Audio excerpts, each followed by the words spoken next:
musical, linguistic objects. Help machines.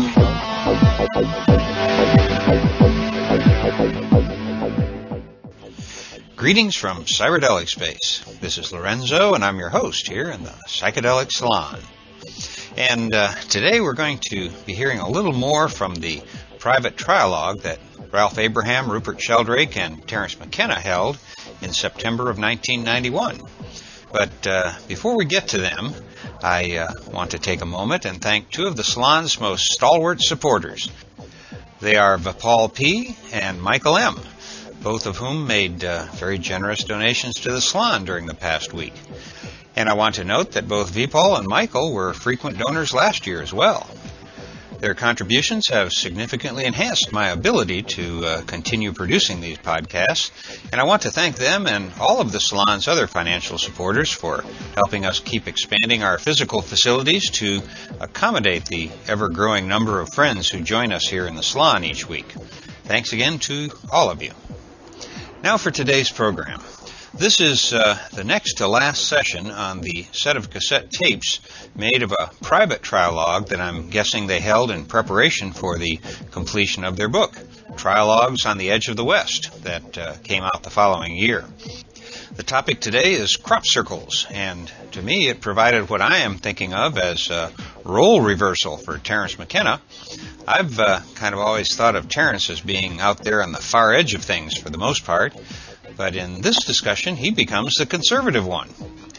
As you'll hear, Rupert and Ralph have pretty open minds on the subject, but Terence is convinced it's a hoax. The irony here, at least to me, is that from where I sit, Terence's theory about the British government being behind the phenomena in some kind of a long-term research study about public opinion seems to be as far-fetched as the little green men in flying saucers being behind it.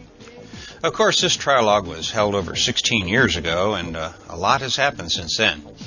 You may not agree with me, but I think that Ralph's and Rupert's objections to Terence's position are even stronger today now that there have been several thousand more circles that have been formed in the interim. But I'll let you decide about this for yourself after you hear their various takes on this interesting phenomena. We'll start with Rupert Sheldrake setting up the premise of this discussion. So it's Tuesday evening, September 3rd, 1991, and our subject is crop circles. Well, I think it's interesting to talk about crop circles, and it's particularly interesting for those of us in Britain, partly because this is almost the only phenomenon in which Britain currently leads the world.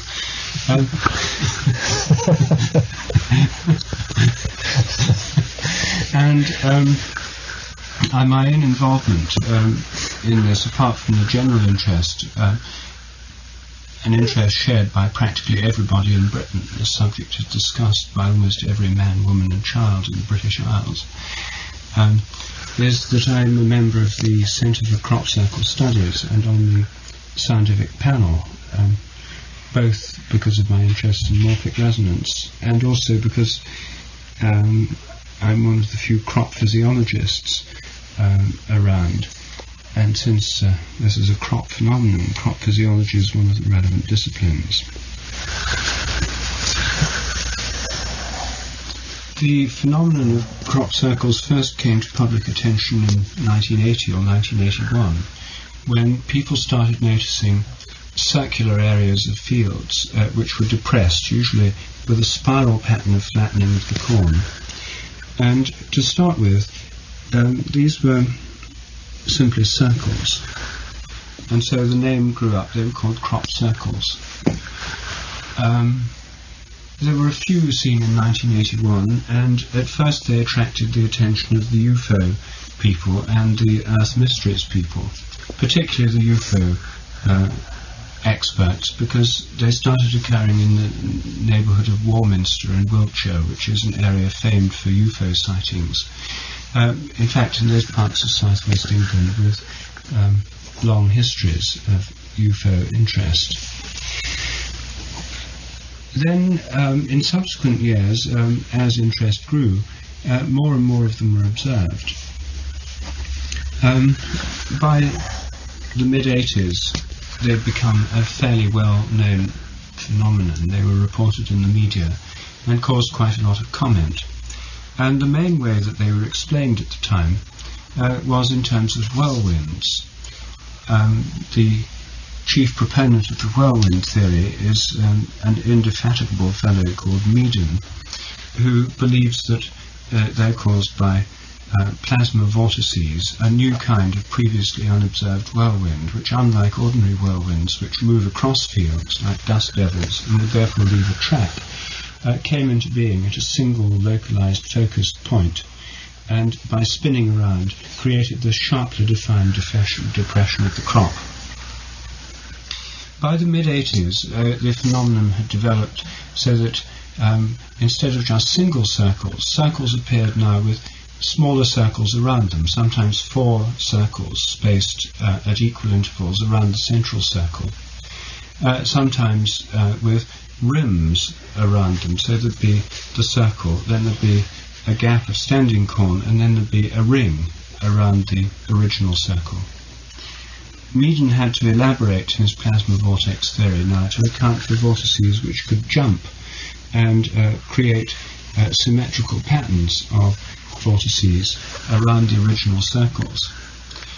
And as he elaborated his theories, so the phenomenon became more elaborate. He was one of the principal investigators at the time, and he's the editor of the Journal of Meteorology and the president of the Tornado and Storm Research Organization, which is to do with curious weather phenomena.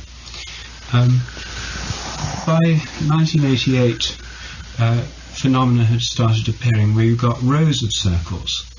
By 1989, these had become more elaborate, and by 1990, the phenomena had become so extraordinarily elaborate that these aroused extremely widespread attention and media interest.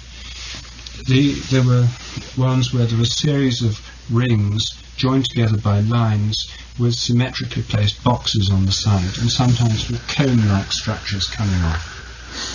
Well, this was clearly a challenge for the plasma vortex theory, and Meaden, ever ingenious, elaborated it further so that these plasma vortices could now create things that looked more like Sumerian hieroglyphs than anything else.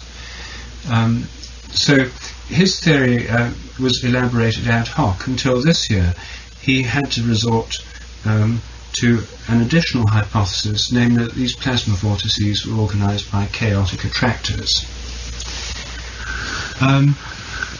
Well, for some reason, because Meaden claimed to have the principal scientific explanation for these, at first people thought, well, they were a curious phenomenon, an anomalous scientific phenomenon. As the phenomenon has become more and more elaborate, his attempts to explain the phenomena in terms of seemingly normal natural forces have become less and less credible to many.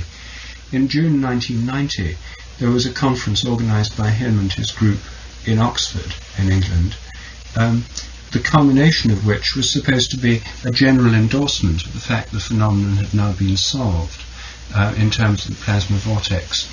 However, just at the end of the conference, one of the investigators came in with a set of slides of the crop circles that had appeared within the few preceding weeks, which included these large Sumerian hieroglyph forms with series of rings, symmetrical boxes, and so on. And the conference dissolved in disarray as everybody but Meaden realized that these extremely complex and symmetrical structures couldn't conceivably be explained by the type of whirlwind theory he was putting forward. Because the whirlwind theory was so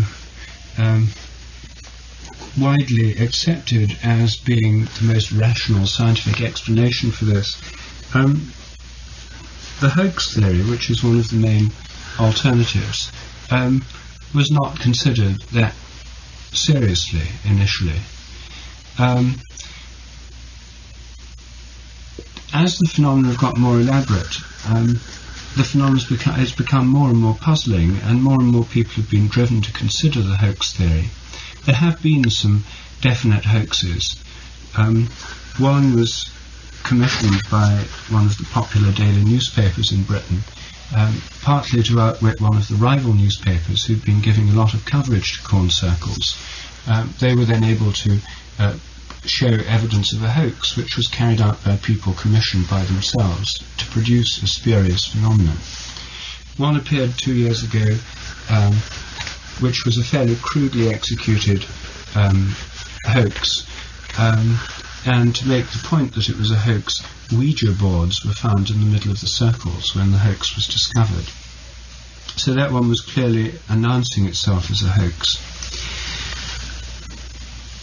Well, there are several features about these which perhaps I should mention by way of introduction. Firstly, they don't occur just in single types of crops. They mainly occur in cereal crops, usually wheat and barley, and other cereal crops, but they also have been found in oilseed rape and other crops, so they're not confined to cereals, but they're mainly in cereal crops.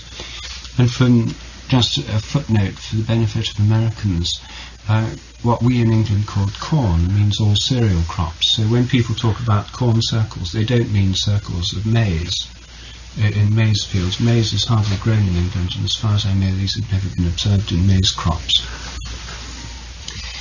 The crop is flattened. The stems are not broken. They're bent over, usually at the base. There's two kinds of flattening. One is where the stem is bent, and the other, which happens in wet ground, is where the roots become loose and the whole plant goes over because the roots have provided very little resistance. Both these types of flattening occur naturally as a result of wind damage to crops, and in the trade they're called lodging, where a crop falls over. When a crop falls over, if it's still at the green and growing stage, then the growing ends of the thing will right themselves and start growing up again. This is a normal physiological response found in any flattened grass. And so if the lodging occurs at an early stage in the growth of the crop, then you get them regenerating and recovering and growing up. There's nothing mysterious about this. It's what happens to any crop, whether lodged by wind or pressed over mechanically or in a crop circle. These crop circles have mostly been found in southwestern England, and a remarkably high concentration is found around UFO centres like Warminster. There's a particular hill near Warminster which is a centre of UFO sightings, and they've been found round there. They've been found near to Stonehenge, near to Avebury, Silbury Hill, and East and West Kennet Long Barrows. A whole complex of megalithic remains in Wiltshire. And they've been found near Winchester and other places where there are ancient centres. So there's a curious association of these with some of the prime complexes in England of megalithic remains and megalithic sites. They're often within a few miles of them. And some of the best ones have been you can actually stand on Silbury Hill and see them.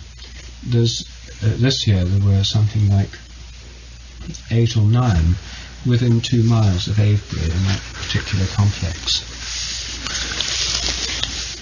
The patterns, as I've already mentioned, have been rapidly evolving from simple circles.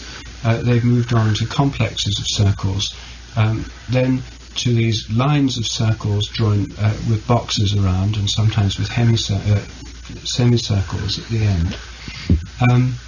This year the elaboration continued further. Ones appeared with ladder-type patterns in them, and perhaps the most remarkable of all occurred in July 1991, involving a circle in the middle, a ring around it, a triangle over that, and at the apices of the triangle further circles containing different spiral patterns in each. This last one is remarkably like the Centre for Crop Circle Studies logo, which consists of a circle with a triangle and rings at the end.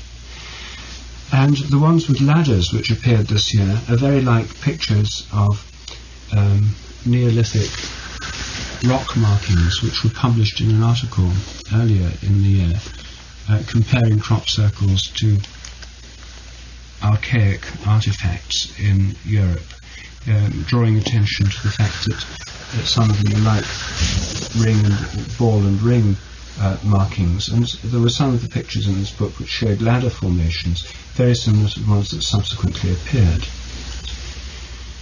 Well, there have also been sightings of crop circles in other parts of England, and a few have been reported from parts of the US, Australia, Crimea, and elsewhere.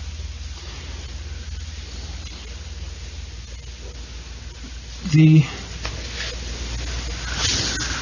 evolution of the phenomenon, and also its spread, is very remarkable. In 1990 there were over 400 circles or formations in fields, whereas the total recorded number up to 1990, from 1980 onwards, only came to about 400. So the number of these is increasing quite rapidly. This year the season started late, 1991, partly because we had a wet spring. Apparently they're deterred by rainy weather. The peak time for the occurrence of these is in May, June and July, when the crops are still growing.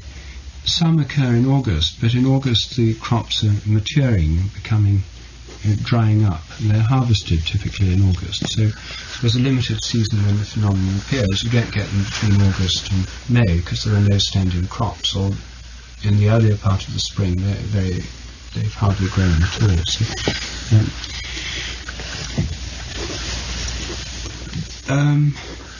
attempts have been made to observe them forming. People have set up structures, observed fields with field glasses, infrared recording apparatus, and so forth. There have been various accounts of mysterious blue lights, buzzing noises, humming noises, some of which have been recorded on tape recorders, and other peculiar phenomena.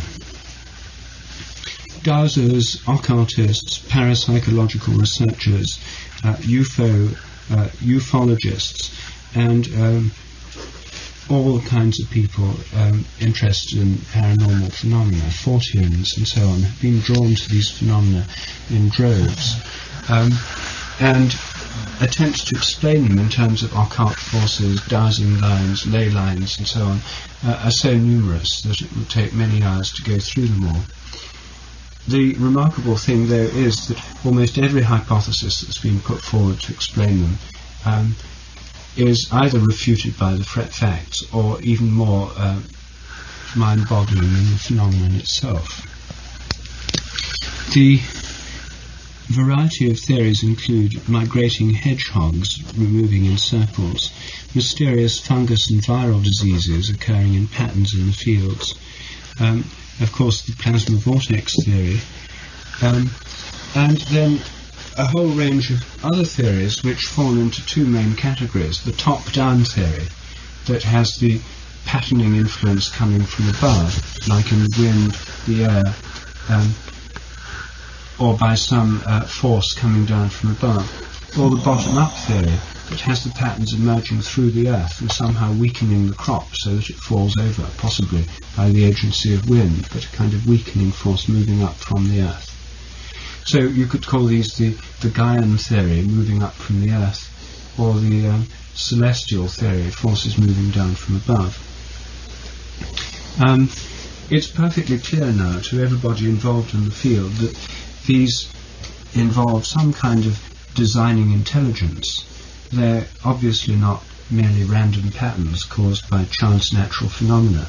The fact that the complexity of the phenomena has increased so much in the few years that they've been observed can't be explained simply in terms of more people looking out for them, therefore patterns being seen which were not seen before.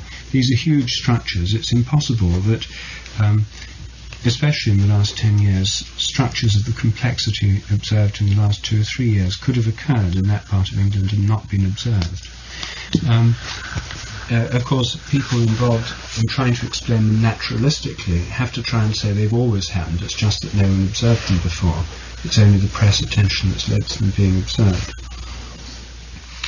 And so when we come to the present state of play, it's clear to everyone that there's some kind of intelligence involved, some kind of patterning or formative influence.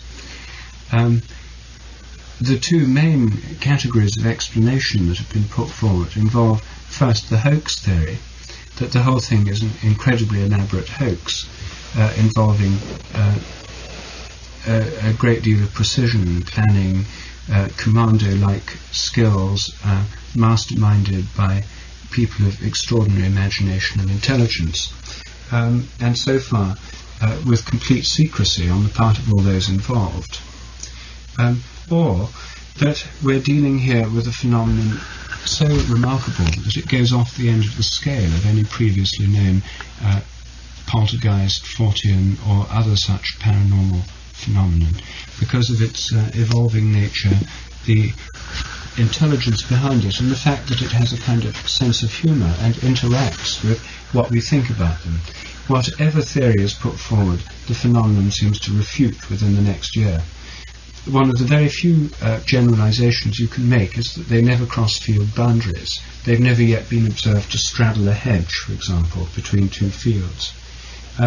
But almost because that generalization has been made, there are some people in the Centre for Crop Circle Studies who expect that that will in fact happen next year.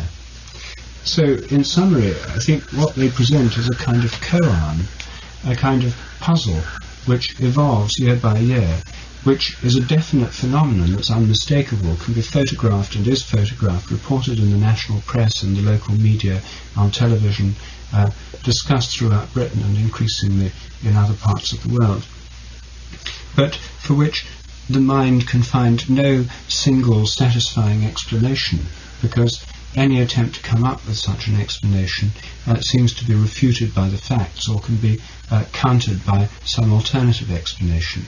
So they present a real enigma or riddle, which, in my opinion, is yet completely unsolved. Can I hold a minute?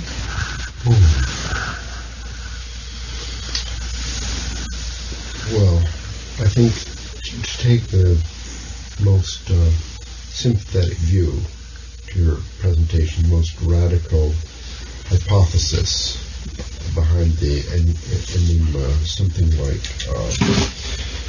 intelligent species on the 12th planet with a ray gun or powerful force, or whatever you please.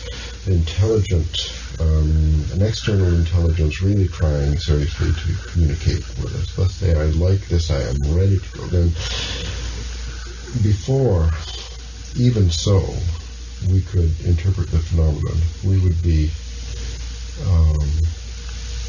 required by every consideration to completely eliminate the hoax theory. So even the UFO theorists, I think, would agree, before you could start listing some more or less credible explanations, you would have to dispose of the hoax theory or give your argument why it's extremely improbable or something like that. This would just, in proper service to the traditional cognitive style of this planet, and trying to give the best service to the intelligence of the other planet. And yet, it seems in your discussion and in the discussions I've read in the journals and books, there is no argument is given to rule out or diminish the likelihood of the hoax theory. So this is the point, first of all, that I'm not understanding. I need to dispose somehow of what seems to me the likeliest explanation in order to give any serious consideration to alternative explanations.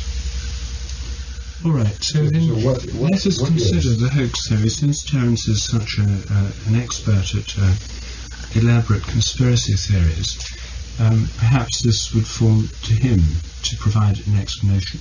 I think the main reason why people who are involved in investigating it don't think they're all hoaxes And almost everyone who I know who's actually investigated and been there, including farmers in whose fields they appear, the policemen in the aerial patrol whom we met when we visited one in Wiltshire, the people who've seen them on the ground and who've seen most of them. There's hardly anyone who's actually acquainted with the phenomena at first hand who thinks they're all hoaxes. The people who think they're all hoaxes are people who've never seen them, who sit in armchairs, and the armchair skeptics are convinced. But why? What is it that has made you personally to think that a hoax is unlikely explanation? Well, first of all, the fact that the hoaxes haven't been detected, if so. Secondly, that when looking at the phenomena, it's very hard to conceive how the whole thing could have been executed. Thirdly, and probably the most important objection, that for such a hoax to have been perpetrated over a 10-year period would require an extreme elaborateness of organisation, dedication on the part of quite a large number of people, military precision in planning and execution, ability to do these things under the nose of teams of investigators who spend all night trying to find out how they're done. They often occur within a few hundred yards of investigators trying to track the phenomenon and somehow don't detect them. An imagination and intelligence of a high order, and a dedication to this cause, which is rare among hoaxers. A persistent hoax going on for over 10 years, showing remarkably skillful elaboration, so that to start with, the phenomena are quite simple and straightforward, and therefore can easily be accepted as if they're created by whirlwinds. That does seem a plausible explanation for the occasional circle of this kind. And then carefully building up so that the thing becomes more and more intriguing and peculiar. It's just that a hoax on that scale and of that kind seems exceedingly improbable. It's difficult to think who could have done it, how they could have maintained the secrecy, what could have motivated them, and what kind of dedication and skills could have been involved. So the hoax theory, if it was just one, the hoax theory would be very plausible. But a phenomenon over such a long time period, now with ones turning up in other parts of the world as well, on increasing level, 400 of them last year, in different parts of Britain, this requires quite a large effort.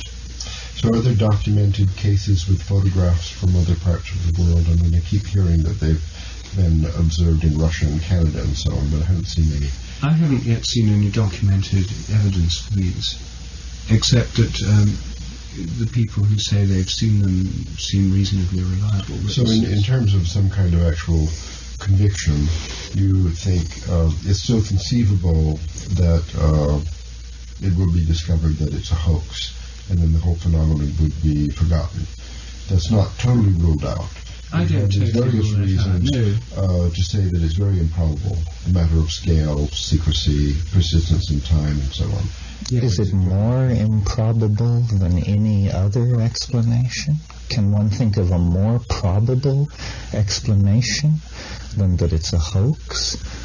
It seems to me any other explanation will be orders of magnitude more improbable than that it's a hoax.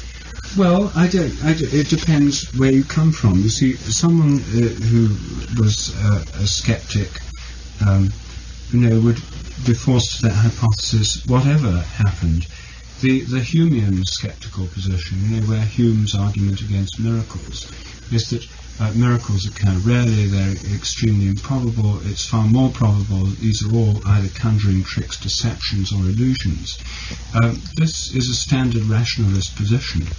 And I think for anyone who takes a rationalist or skeptical point of view, the hoax theory will always be a priori the best theory, whatever happens, whatever the phenomenon. For those who think paranormal phenomena are likely, even probable, for people who subscribe to the Fortean Times, for members of the Society for the Psychical Research, and so on, then the possibility that some other forms of intelligence may be communicating with us in some way at this crucial juncture in human history has a certain plausibility.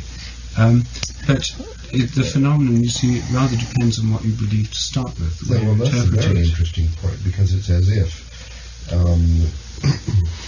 again, assuming, I mean, I really want to believe that the paranormal forces will be revealed with superhuman intelligence and speak to us. Like it would be nice if dolphins could speak to us. So,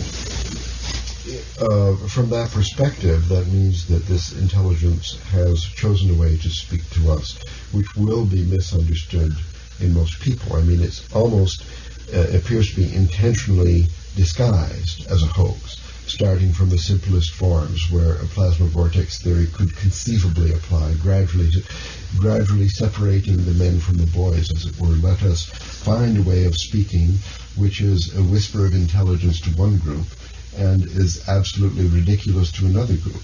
Is a great idea. We'll just speak to... It isn't communication, it's anti-communication. Kind of anti-communication. Can I wade into this? Yes. Well, let's see. First of all, in trying to understand any unsolved mystery or unknown phenomenon, it seems to me the Western mind has developed a number of tools that have general application, one of them being what's called Occam's razor, that hypotheses should not be multiplied without necessity, so that we should seek the simplest explanation and force it to fail before we move on to time travelers, space travelers, telluric forces, and so forth and so on. There are a number of things about this that seem to me to argue very, very strongly that it is a hoax. First of all, and in your description of it, Rupert, there were all the...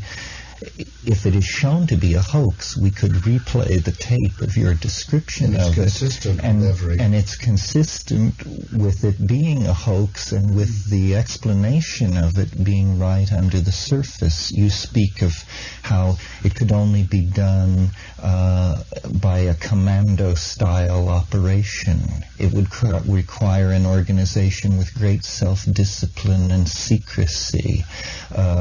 That oddly enough, every explanation is then met with a crop circle which torpedoes that explanation. The people who are attracted to the phenomenon, it occurs within driving distance of their doorstep in an area with a history of unusual phenomena, so forth and so on. It seems to me that the likely explanation is that we're dealing with not a hoax so much as an experiment in deception. In deception. It's a deception. Someone is studying how people react to the paranormal. One of the most puzzling things about this entire thing is that no one has ever seen one of these things in the act of coming into existence. So we get before and we get after. The hoax theory would be completely shot out of the water by videotape of these cereal grains lying down in a pattern. And I predict that we will never obtain such videotape, because I'll bet you to see it happening is to see how it's done. And that the absence of this videotape is a strong indication that this is a disinformation project. That's the most devious argument I've ever heard. Why is it devious? If you can't catch it in the act, it means that seeing how it's done will tell you how it's done. Yes, but that's very clever of it to always be invisible. or very necessary for it to keep from blowing its own cover. Rupert said it's discussed by all and everyone in the UK. That is obviously the intent of whatever is behind it. He said it displays humor. Now, humor is one of the most human of all characteristics. Polish jokes don't even make sense outside of Poland, yet this has humor. We're told that it is the product of a designing agency. We're told that blue lights and humming noises are associated with it, as if these facts made it more mysterious. They don't make it more mysterious. They make it less mysterious. And to my mind, the most astonishing fact about all this, which seems to pose no problem for the English, is that their own Ministry of Defense shows no alarm whatsoever over this phenomenon. Here are nightly trespasses of law-abiding English property owners, violations of the airspace of the United Kingdom, and the government maintains a blithe aloofness. And I dare say, I'm sure there are nuclear weapons storage areas within driving distance of these areas. Exhausted chasing UFOs for the past 20 years. Well, so here's my notion of what is going on. Every intelligence agency on Earth that does its work well has within it special units that are devoted to studying the paranormal, both as a real possibility and as a potential disinformation tool to be used against their enemies. And in spite of the fact that in other discussions Rupert has somewhat disparaged, is it MI5? Yes. The world reputation of MI5 is that it contains some of the subtlest thinkers that any intelligence agency on Earth has ever brought under its... Ian Fleming, the best expert. Well, Alan Turing, so forth and so on. We could go on and on about this. So I suspect that an experiment is in progress to see how people react to a phenomenon which defies explanation. And every time an explanation is brought forth, the phenomenon is redesigned to destroy and discredit the explanation. It's a deep cover study of the semiotics of deception. And this seems to me a very good way for an intelligence agency to spend its money. This is the business intelligence agencies are in, is deception. Now, the people who are participating in this on the front lines, the ley liners, the dowsers, the UFO enthusiasts, and the Tellurists, are simply dupes. And a population, the easiest population on Earth to dupe. Any stage magician will tell you that the easiest people to fool are people who believe in magic. They have already come over to your side. Now, in the United States, a somewhat similar phenomenon occurred somewhat earlier in time, which were cattle mutilations. And much was made of this, and the same crowd of people manned the front lines and announced that aliens were experimenting with bovine pituitary glands and so forth and so on. And in fact, I believe what was happening was a similar effort on the part of the CIA to start a disinformation backfire to the spreading cult of allegiance to UFOs. There is a method for looking at this kind of phenomenon where you analyze what it's doing in terms of its effect on society. And then you can reason back to its causes. And what I knew we'd get deconstructions. what this phenomenon is doing is casting doubt on scientific orthodoxy.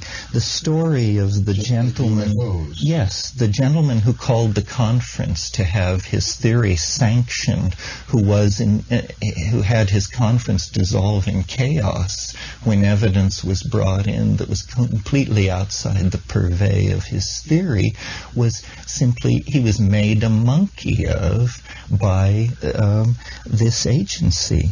So I think that I find this all very, very interesting, but I think we should be very cautious of lining up with the people who proclaim that friendly Zenebel-Ganubians or people from a far-flung future are communicating, because nothing is being communicated, and in the absence of the observation of the phenomenon in progress, I think it would be absurd to go outside the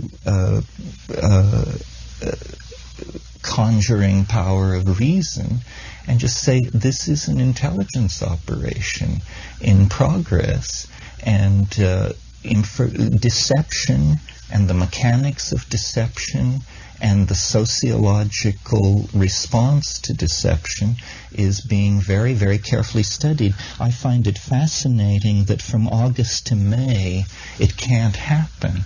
I submit this is the period when the data is analyzed and next year's designs are planned and perhaps training is carried out in other parts of the world, where the commandos, if it is true that these things are occurring in other parts of the world, then that may be where the practice takes place. I would suspect that it actually isn't going on in other parts of the world, and that it's simply the enthusiasm of the ley line people to make this claim. The whole thing seems to me beneath our intelligence. It's directed toward the mass mind.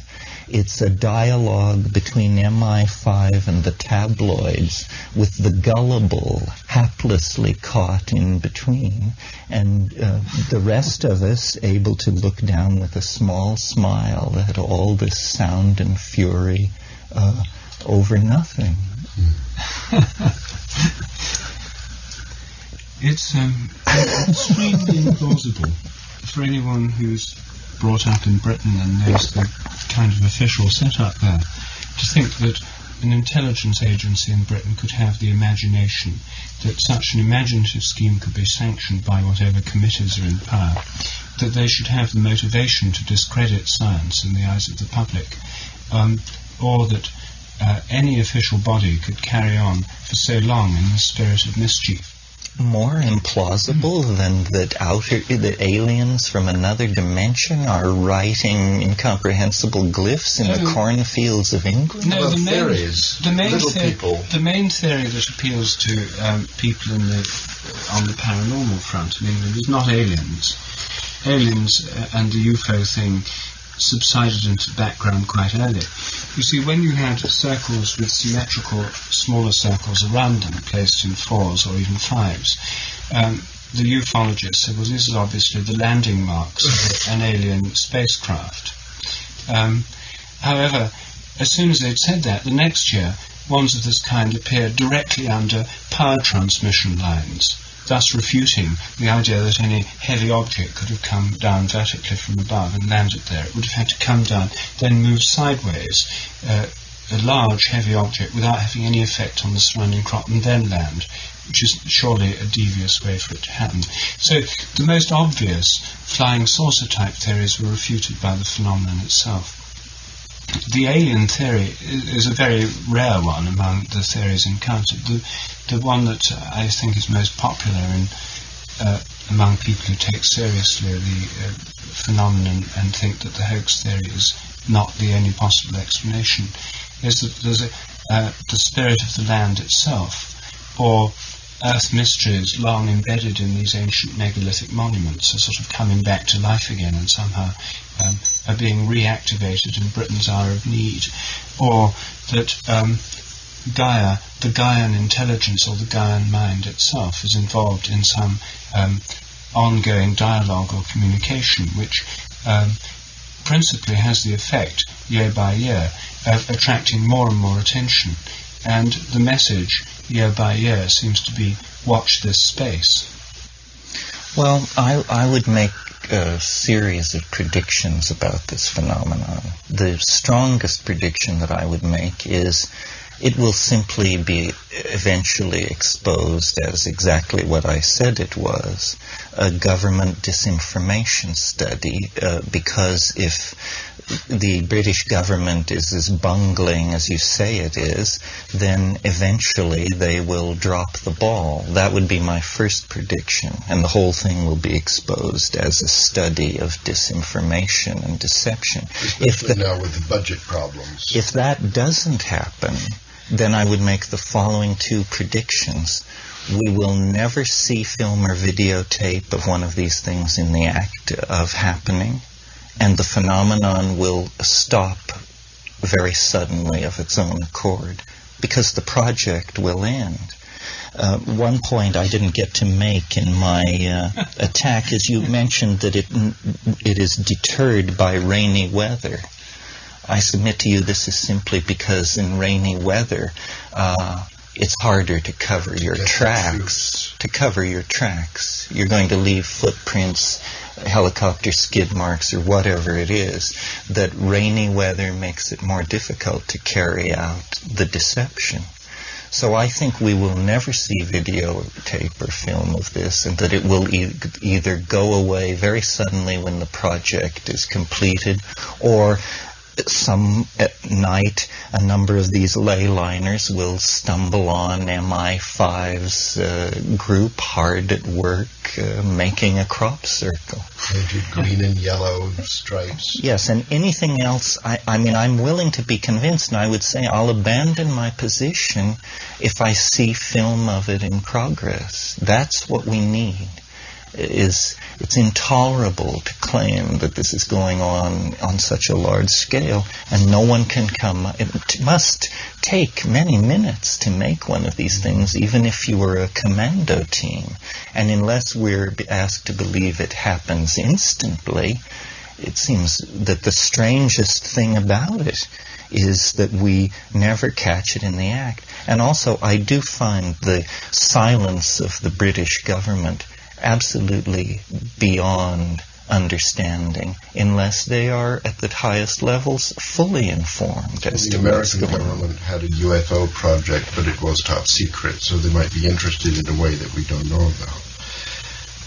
Terence, I don't like this idea of making a large bet on this single theory. I agree that from our perspective, the hoax theories have not been diminished in probability enough, and that Occam's razor does seem to apply. And among hoax theories, I would say your military version is maybe, let us just suppose it's the most likely hoax theory.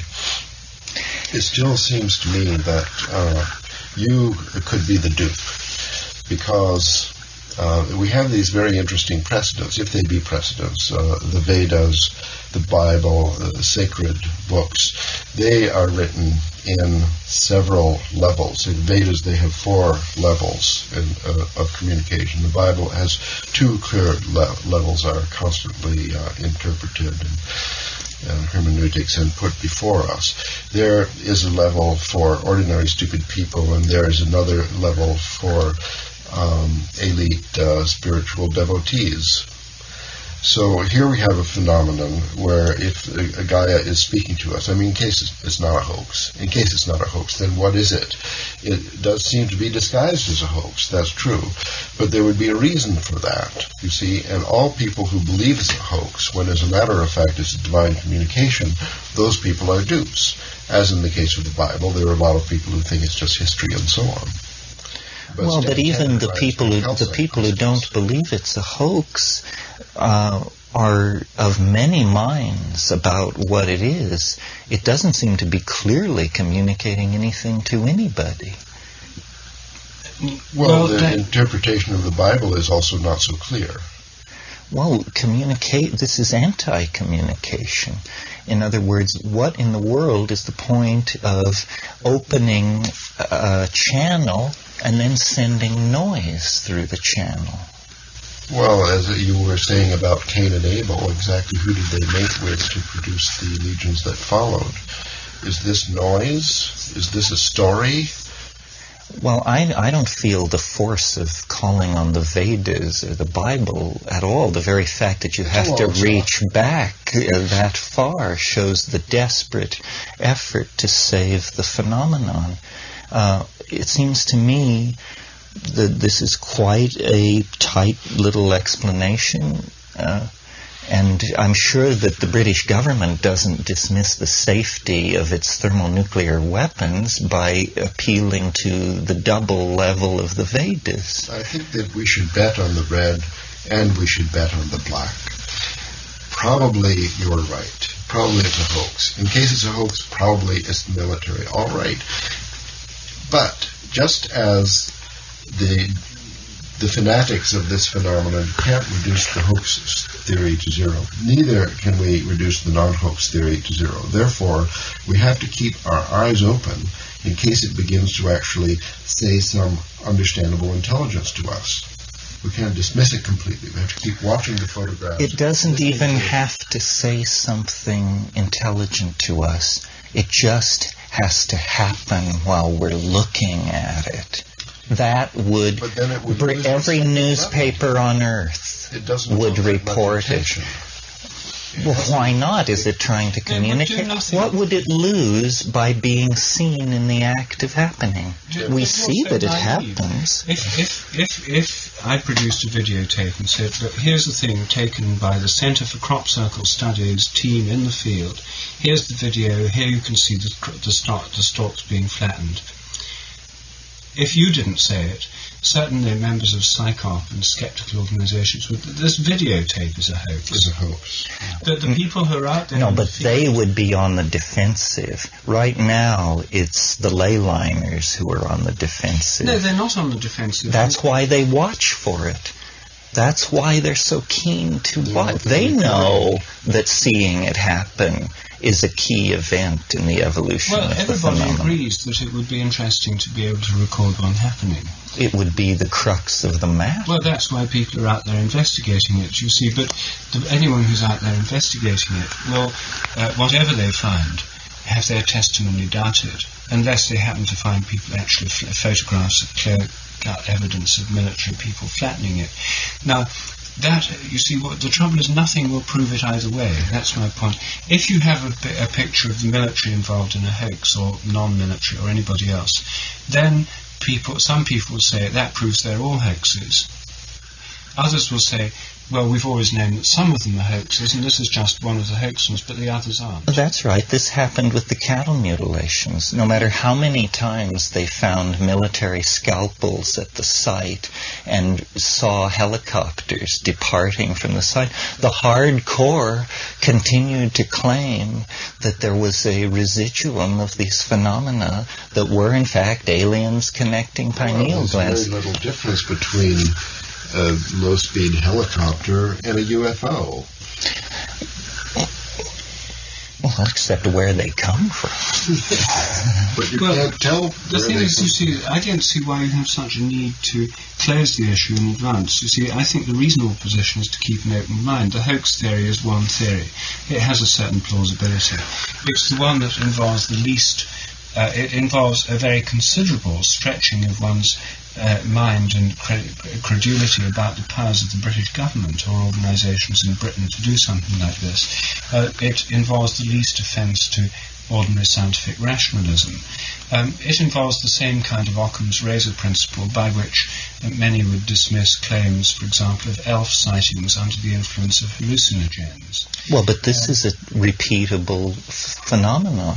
If you don't think elves can be observed under DMT, smoke DMT and see. Well, this doesn't have that kind of straightforward, this has that weird, slippery, for the believer it's obvious, for the non-believer it's nonsense kind of thing. Well, I think the DMT and elf sighting is a parallel, since in some areas you side with the rationalists, in others with the non-rationalists. The elf sightings under the influence of DMT are not seen by all who take DMT, according to the only scientific study of the subject. But some do. It's seen by 2 people out of 12. What's claimed?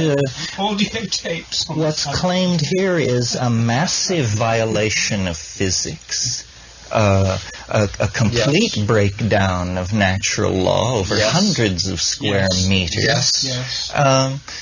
On very little evidence, on some trampled down crops.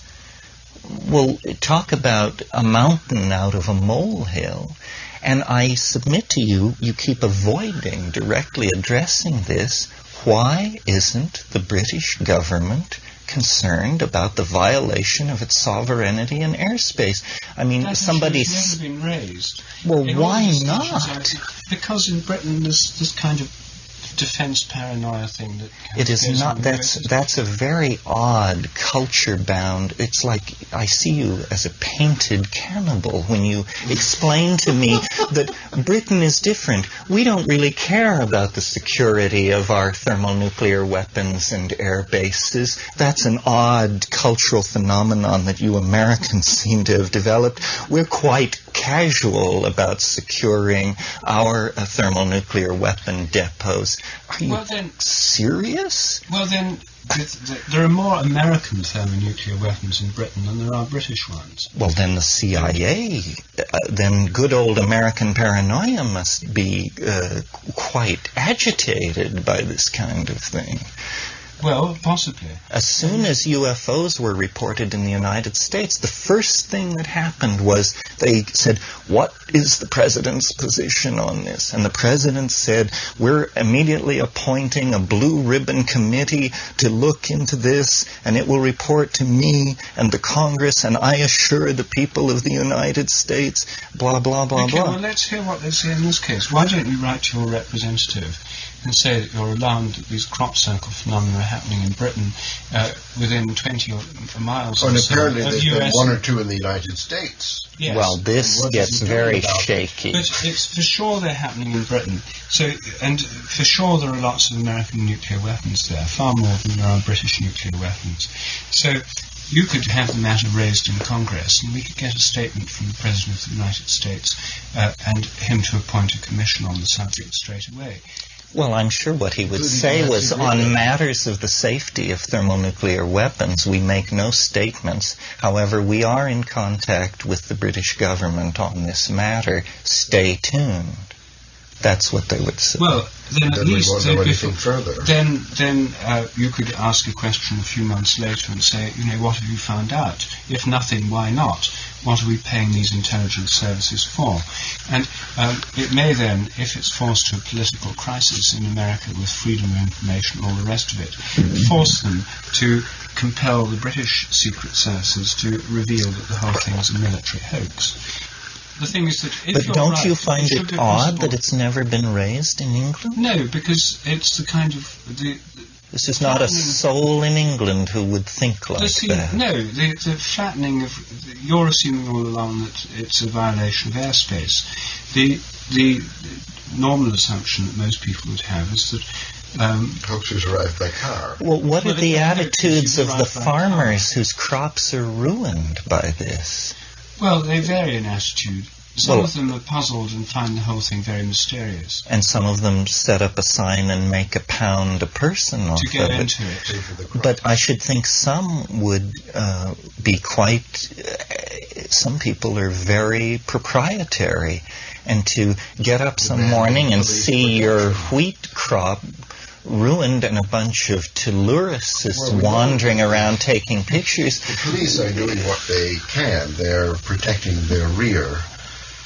They fly around in helicopters trying to prevent occurrences. If they see anybody rolling around in a crop circle, they attack them immediately. But to pretend that it stops at the constabulary level, that's a good level for trespassing on farmers' property.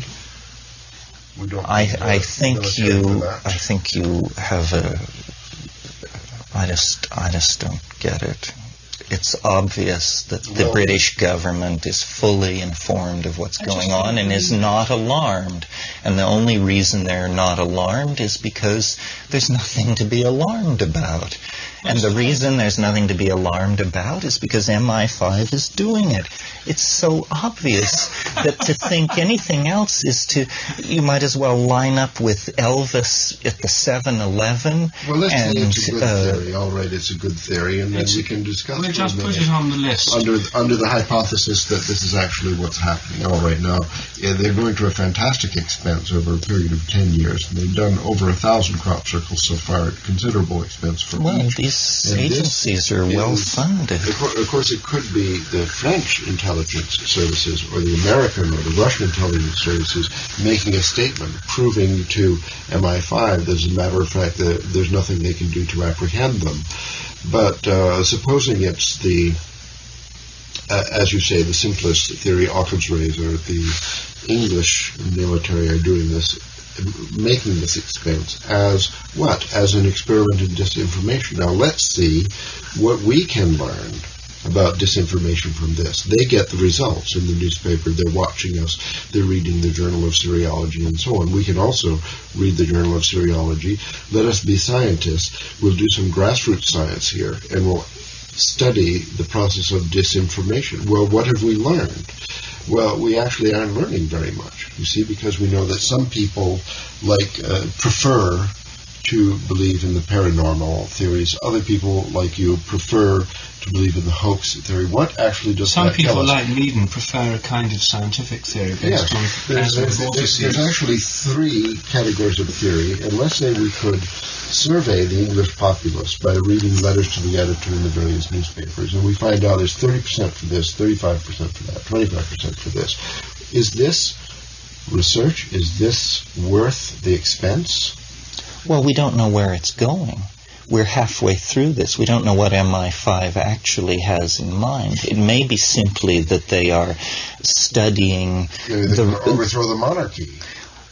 We don't know what they have in mind. That's a good point. When Jacques Vallée, in his book, The Messengers of Deception, he felt that there were forces at the highest levels of governments that actually were interested in destroying the credibility of scientific establishments. But then here we have a and program. That's what this thing does. That's its social British consequence. Government can cut science funding yet further, you mean? Well, who knows why? I mean, I don't think our inability to second-guess MI5's reasons for doing this means that they don't have reasons for doing it.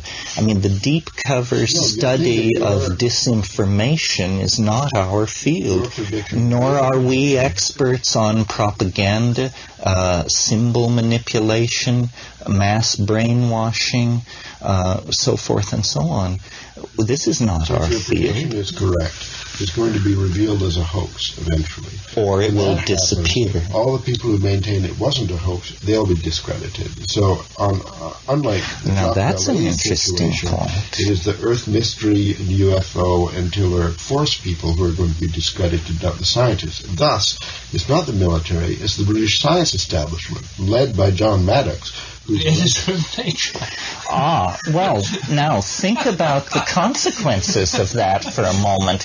If this blows up and we flip on the BBC and see that, lo and behold, John Michel led his forces over a hill and surprised MI5 in the act, then that is like a body blow to a whole bunch of paranormal belief systems that have otherwise been flourishing furiously in England. Postmodern equivalent of war. It's the collapse of the Communist Party on an occult level in England. Yes. No, those people would forfeit credibility for the rest of the millennium. Yes, that we've would put them discovered it. all We've understood out of business. This war on this ideological level. Now we understand what it is. It's a trap. It's a trap for gullible occultists, paranormalists, and soft-headed types of all sorts, and they're all going to be led into the trap, announce the imminent approach of the Zenebel-Ganubiites or the reemergence of the forces that built New Grange and all this, and then the government will say, the government may simply announce, yes, we did it. Here's how we did it. We'll show you how we did it. If any of those idiots We're going to show you how the trick was done. And now, why don't we get back to the business of being a rational and mature civilization? Like the Americans. And all you Merlinites, Telluricists, ley-liners, Ouija boarders, channelers, and what have you should seek honest work. Look at what fools you have made of yourselves. Now, the incomplete military theory has become the complete military theory. I like it. I think we've got it, gentlemen. Scientific alliance complex theory. Yes. Well, I think that, Pretty good, huh? I think that this is yet another version of the conspiracy theory. Well, let's not get caught in this trap.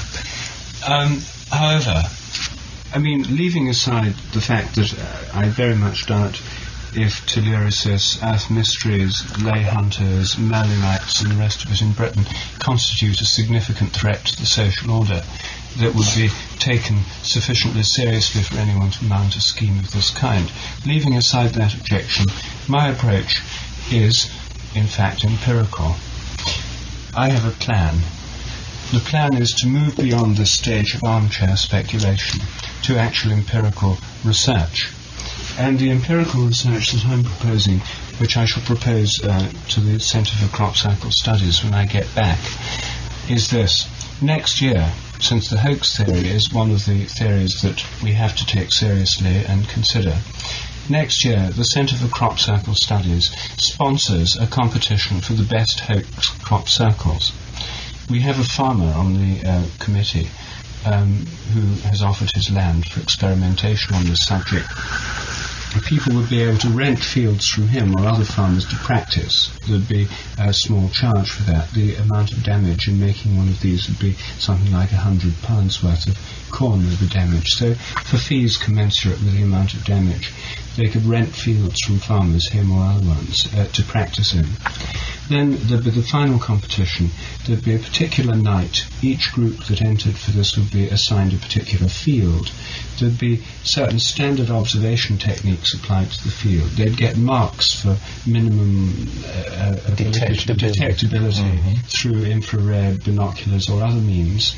And in the morning, the finished results would be seen, and judges would go in who'd examine them using the criteria used in the case of normal crop circles for trying to decide whether it's a hoax or not.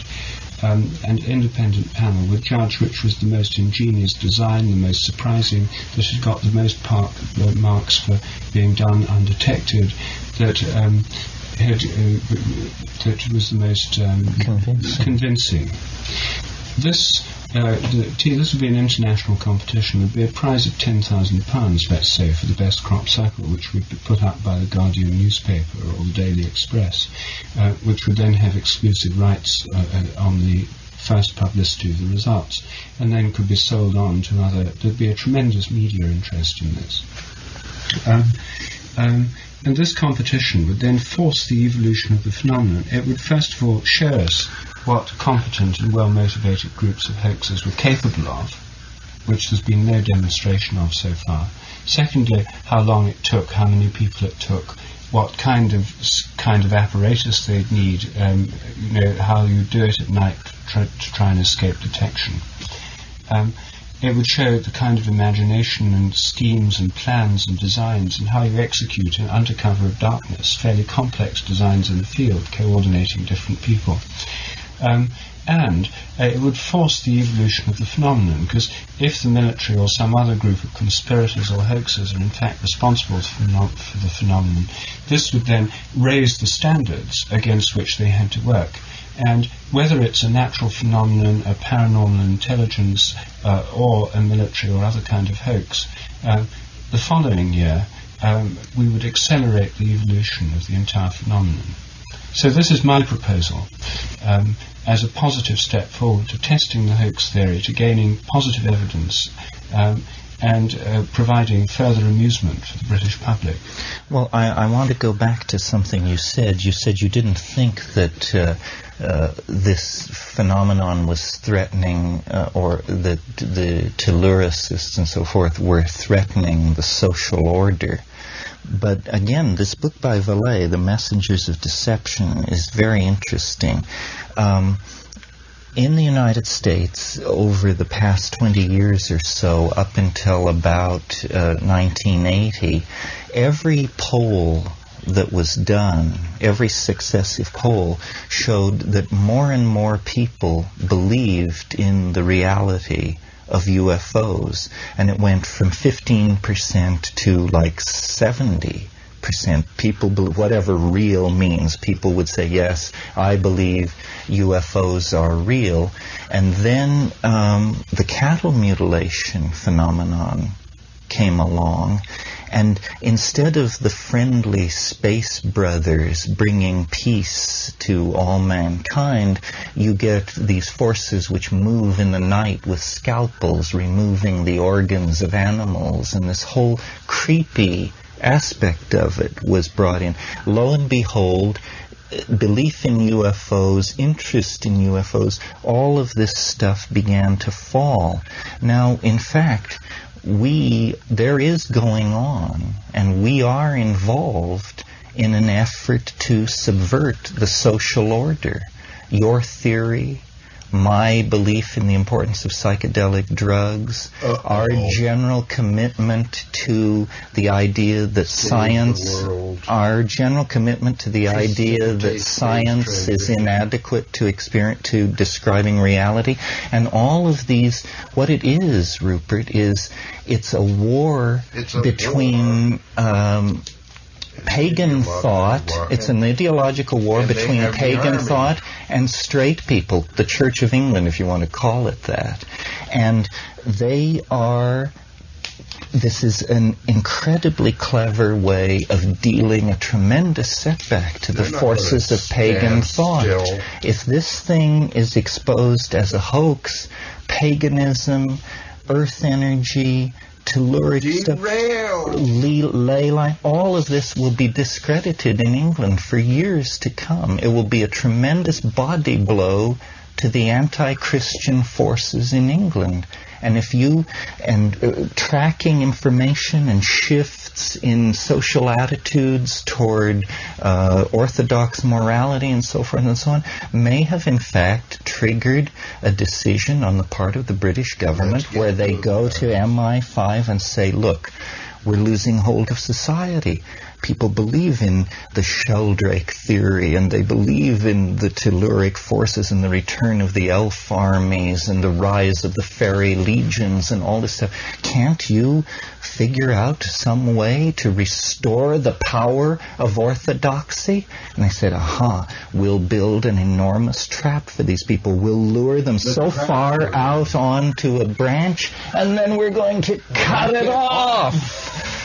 And that's what's happening. I think that this is the prediction that should be forwarded to the Syriologist. You people are all going to be made fools of. Your gullibility has set you up to betray the real pagan renaissance. No, way to avoid absolutely not, because first of all, the Centre for Crop Circle Studies is not committed to like the Society for Psychical Research, is not committed to saying these are done by Martians or anything. No, It's but a this guy, centre- John Michel, is a pagan through and through. He's the head of the pagan party in England. Yes, but he's the editor of the Seriologist. That's another And organisation. ruining him would be a tremendous blow to paganism. Well, It's like what would happen to the Third Reich if you blew up Hitler is what will happen to paganism in England well, the if you get chances rid are of... that if anyone discovers it's a hoax, it's going to be the Centre for Crop Circle Studies itself. Because this is the group that's actually mounting they're field watching. investigations. No, I suspect the they- government is going to announce it and say, we Show did the it, video. and show it, and Take it here's from a how we satellite. did it, and he will show it in front of you, and send the media of the world to observe, and we'll make you crop circles from here to Canterbury and back again. Well, let us say that that doesn't happen. What would convince you were wrong? Film of it happening. Film of it happening. That wouldn't convince you. Yes, it I would. think- I'm I think not you as regard it as a hard as hoax. you think, but I just see that what's happening. It's not solid enough. There's too much funny business. It doesn't feel right. It feels like a bunch of well-meaning, gullible people are being coaxed deeper and deeper into delusion, and they're being set up for an enormous fall, and This their just- political it's a agenda will possibility, then but- be... Now, you always ask, why would they do it the other night? That was your challenge to me. Why would the British government do it? Here's Here's a why. why. To set back paganism, to preserve orthodoxy, to save paganism England can from the can flakes. protect themselves from this trap by simply saying and repeating on a monthly basis in the Seriologist that yes, we think it may be a hoax. No, they should say Maybe the it may be most a hoax. likely explanation is a hoax. And we're out there searching to discover it. Well, that's all it what would the point is. The Centre for Crop Circle be. Studies Has said exactly that. does say that it may be a hoax. There Well, are but many I've theories read of the which Seriologist, theory is one. and it's Well, but that's no a separate means what you would call an organ of rationalism, There are believers. of rational discourse. It's a clearinghouse for every screwball theory ever to come down the pike. Yes, well, the trap all right. theory is one of them. The trap theory. This is just another theory. They print it in the Seriologist. If you submit this, they'll print it. They print any theory. They regard the theories as interesting as the phenomenon itself. Well, This would I simply be haven't. one I've variety been of puzzled. conspiracy I've been under pressure of this dialogue. I've perfected this theory. I confess, up until this week, I was a fence sitter, and I desperately, like you, I assume, and you, wanted to believe that that from the far future, from beneath the earth, from somewhere that would rock our worldview, Third encounter. someone was reaching out. But You want a it's. whole village to see the UFO. I don't come think down. so. I would not get near it now. I've seen through it. This does it for me. Well, I still think that the best way forward is this experimental approach to the hoax theory that I'm proposing. I think Well, that's here's very the, good. The best thing that can be done in the circumstances, it doesn't commit one way or the other. It does shed further information on just how hoaxes It's could or excellent. might It do it. escapes the trap. You see, it gives credibility to the gullible. Well, You this should is my lead them proposal. out of the trap Well, this is my before it's proposal. too late. This is what I intend to try and get the Centre for Crop Circle Studies to mount next year. This, I think, would enable them to maintain a position. My position, and that's the position of others in this organisation, is that here's an amazing phenomenon, whatever they call it, there's many theories, whatever the cause, it needs to be investigated. Now, you see, the position of people who are against this is to say, here's an amazing thing that appears in the papers. We shouldn't investigate it. We should pay no attention. We should leave it just to the journalists. We shouldn't attempt to find out how it's happening. We shouldn't wait at night to try it with video cameras to see how it happens. That seems to me a very peculiar position. It seems to me the position of the investigators of this phenomenon is far more scientific and rational than the position of those who say, we already know the answer. There's no point whatever in attempting to see what's happening or paying any attention. Just leave it to the media. So I think that this is the only rational position to adopt, namely to treat it as a natural historical phenomenon, or at least a phenomenon. Let's just say a phenomenon, to investigate it empirically, I think this is Baconian science. Yes, well, And there's a- Baconian Yes, well, this science- is what I called for, Occam's razor. The hypotheses should not be multiplied unless there's a I can necessity to assure do you so. that there's hundreds of hypotheses, of which yours is one. You've just multiplied the hypotheses this evening. Well, but I handled This is yet another. I handled all of the facts in three-dimensional space, in political space, in rational space, and managed to tie it up all very neatly without violating physics or calling on other dimensions or hypothesizing strange forms of energy or any of the violations of ordinary... Forms of conspiracy. It's not a strange form of conspiracy. It's orthodoxy fighting back with the weapons at its disposal. What's new about that? It gives them a great credit of intelligence, which may not be justified. Yes, I found the most I weakest think part is that- I've seen that- no evidence either that orthodoxy is as coherent as you assume, or that it's as intelligent as you assume, or that it has the kind of humour, imagination, and flexibility that you assume. Most orthodoxies run by committees. This is a phenomenon that couldn't be run by a committee, in my opinion. Well, but you are not, you haven't looked into brainwashing, disinformation programs, manipulation of mass perception of reality, and these are the specialties of governments and intelligence agencies, not your specialty, their specialty. Well, let's say that this is an excellent theory, and it's not appropriate really to give probability to it at this time. I think Rupert's plan for a research project is very exciting, and the idea of publishing the trap theory in the Seriologist I think is an excellent plan. It wouldn't take long to write this up as a letter to John Michel. A possible supplement to the research program for grassroots science would be to do some survey research of the British population before and after the competition and see, as a matter of fact, what effect the competition has on the credibility or gullibility of... Well, even ahead of that, it's probably already been looked at the rate at which pagan ideas are spreading in England.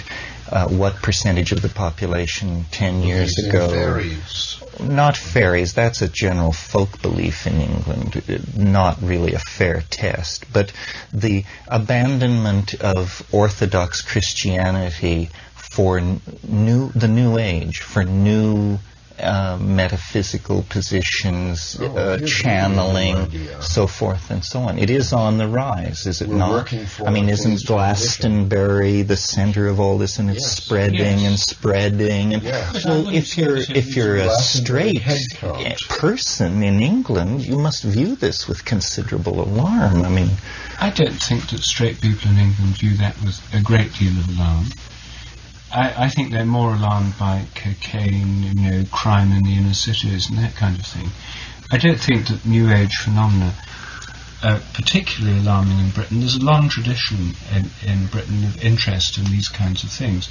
Prince Charles is an establishment representative of this particular point of view. Well, in this country, it's quite the other case. Religious fundamentalists have for years been denouncing the New Age as Satan's legions, expanding their base. The popularity of goddess workshops at the Omega Foundation and here at Esalen is on the increase, and I don't think that's created a great wave of paranoia in government or the military.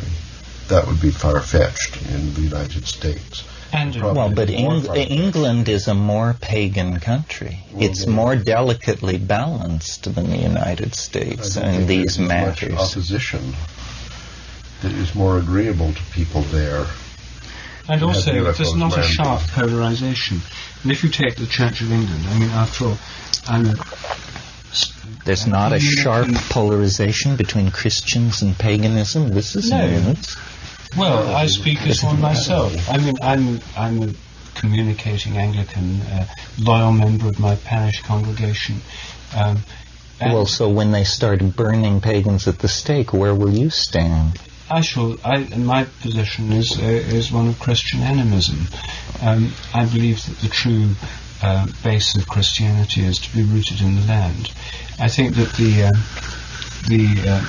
actual position of many Anglicans in Britain is to appreciate the sanctity of the sacred places, like the cathedrals, the churches, and so on.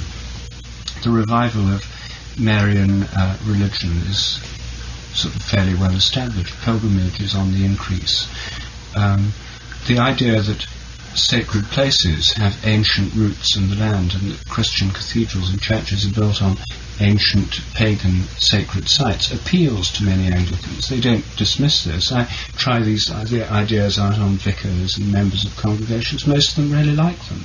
I've never encountered any opposition to this approach in my conversations quite widely. Well, the reason those churches were built on those pagan sites was not an appreciation of telluric energy.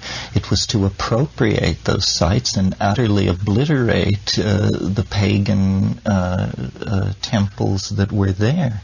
It was, in fact, a program of ideological genocide that was carried out. Well, you can look at it that way, but that's the way you can look at it too. I'm sure that's how the pagans looked at it. I think that the way that when in the Celtic Church in Britain, the pagans willingly accepted Christianity, as they did in many cases in Ireland and in Iona and places, they did so partly because they assimilated it to their worldview. And they were able to assimilate it by including Christian shrines in their sacred sites. So you could say that what's happened in that you could look at it from both points of view. One, an incorporation of Christianity into a pagan system, and the other way, the incorporation of a pagan system into Christianity. But both are true. And both these attitudes coexist, and it's by no means the simple idea of total obliteration by conquering it. The power of these sites. I think if you had been there, I mean, I don't know that much about the coming of Christianity to the British Isles, but where I do know something about it, it was always a bloody nightmare, such as in Mexico or South America. This cheerful story of how these happy pagans... I think we're rambling too much here, and maybe we could bring it back to corn circles, or in the trap theory, we could say the church is more on the pagan side, actually, than on the side of science and the military industrial complex. I've never, I go to church every Sunday. I've heard lots of sermons. I read things about religious columns in newspapers and that kind of thing. I've never heard any denunciation of crop circles from any credible Christian. No, but denunciations of paganism. I've heard almost none of those. The entire history of Western civilization is a frantic effort to stamp out paganism. It's taken them 2,000 years, and they're still at it, still inveighing against witchcraft, sorcery, scrying, all of these things. I mean, this cheerful story you tell about this land of happy men is nonsense. We're talking about the fate of Western civilization, and if you don't think people will defend their vision of it with disinformation programs, propaganda, lying, trickery, and manipulation, and if that doesn't work, canon, then you just haven't read Western history. I don't think the church is involved in the conspiracy, if there is one. I think orthodoxy is defending itself against unorthodox forces. It doesn't have to do with church. Yes, I mean 2% of the population. Time to fight back, I dare say. Well, it's very, very unlikely that orthodoxy in Britain is any longer identified with the official Christian point of view. Secondly, I don't think orthodoxy in Britain, as represented by the Conservative government, has any axe to grind for scientific orthodoxy. They've done more to set back the cause of science in Britain than any government in history. They've cut funding, they've demoralised scientific institutions. Yes. The Thatcher government has, closed down lab after lab.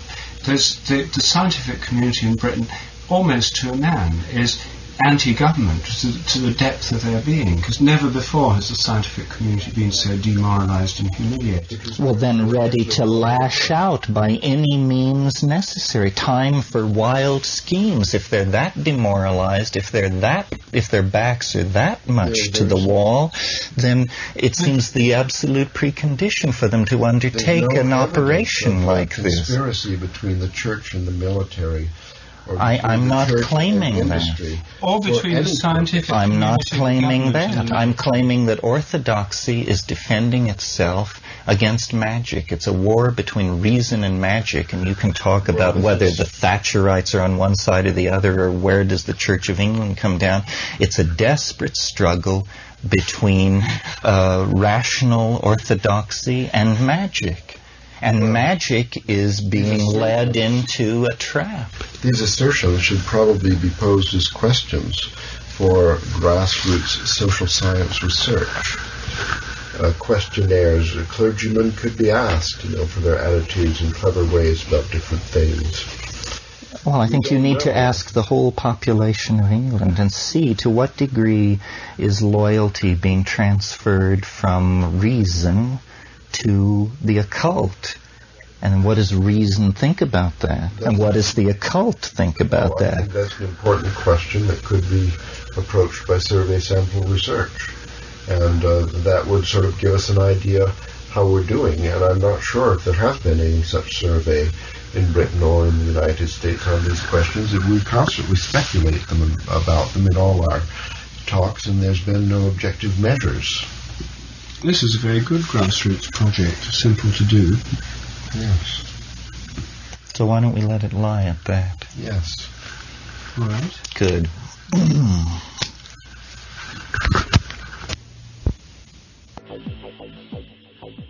You're listening to the Psychedelic Salon, where people are changing their lives one thought at a time.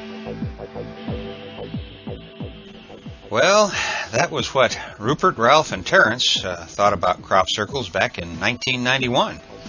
And I thought it was telling that at one point Terence said he thought the phenomena would eventually be exposed as a government information study. However, 16 years have gone by since he made that statement, and if anything, the picture is even less clear today than it was back in 1991.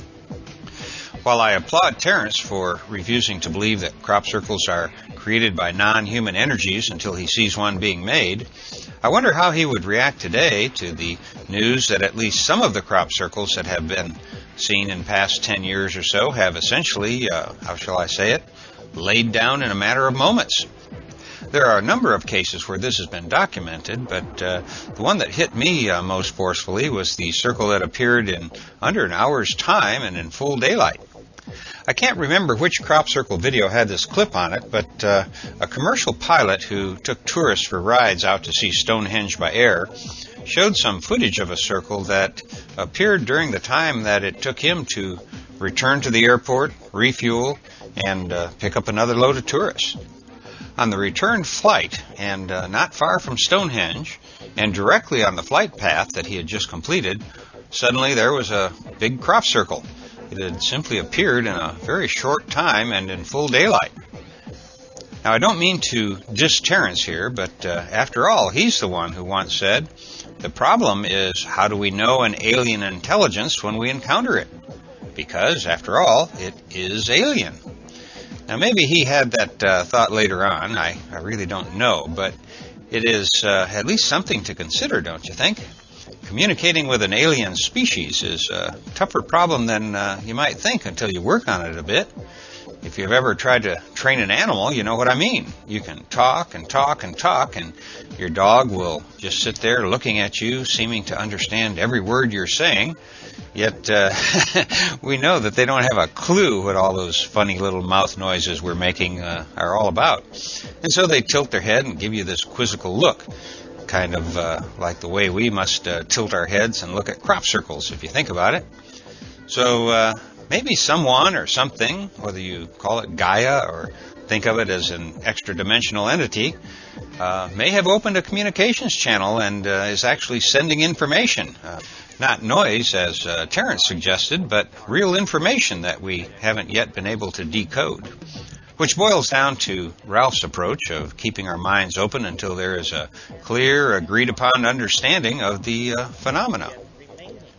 Now that I've seen a half dozen or so films about crop circles and read a few books as well, I'm no closer to forming a solid opinion about them than I was when I began.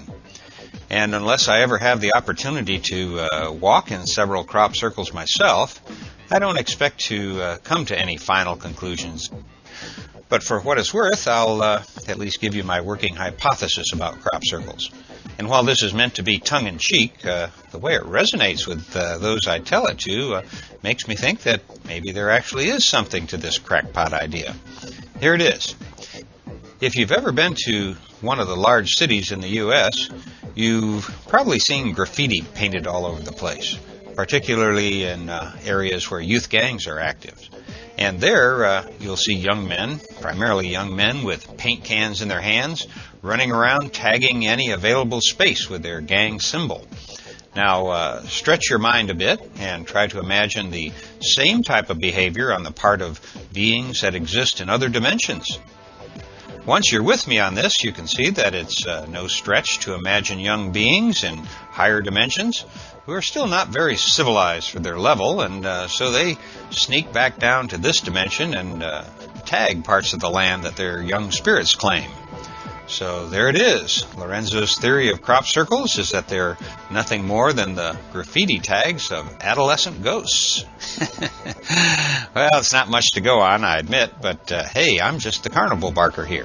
If you want to see the real action, just take a look in the big tent we call the Internet, and there you can find some excellent sites that deal with the crop circle phenomena, and where you can also follow up on the project that Rupert proposed, among many more current topics. There are 7 sites about crop circles that I'd like to recommend, along with as many videos. But rather than read them all out here as site names and URLs right now, I'll just add them to the program notes for this podcast so you can click right through to them. 2 other good places to visit on the net, but which aren't focused exclusively on crop circles, are our own notes from the Psychedelic Salon, which you can find at psychedelicsalon.org. And there you'll find a wide range of comments that are posted under the various podcast program notes, as well as other posts from fellow saloners.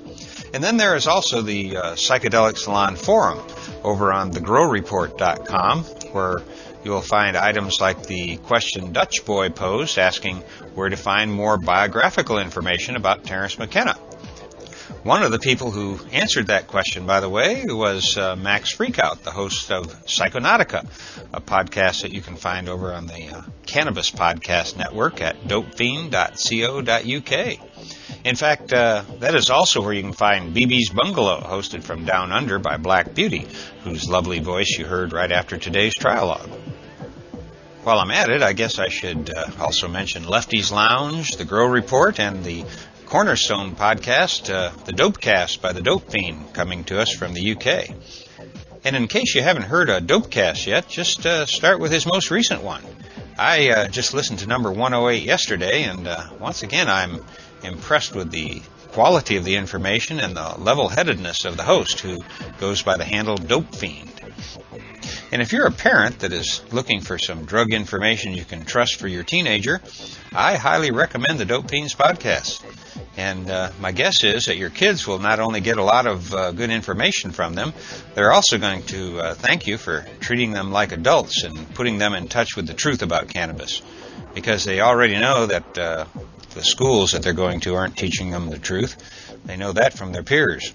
You know, it's an interesting and fun podcast that I think you'll find quite compelling, so you might want to check it out for yourself. And now they've added several other podcasts to their lineup over at dopefiend.co.uk. And unless I missed my guess, you're going to find more than one podcast over there to interest you. And hey, Lefty, I hope you're feeling better these days, my friend. And I don't want to forget KMO's podcast from the Sea Realm, which you can find via kmo.livejournal.com. If I'm not mistaken, I think KMO is conducting an interview today with our friend Matt Palomary for one of KMO's upcoming podcasts. You'll remember Matt from several of our ayahuasca podcasts. I think they're numbers 80 and 89, in case you haven't heard them yet. Matt, or Cassowak as I call him, has a new book out that I'll be talking about in a future podcast myself. It's a memoir, and I'm here to tell you that it reads like a page-turning novel. Right now, I don't want to say anything more about it until after KMO podcasts his interview, and I'm sure that's going to be quite interesting.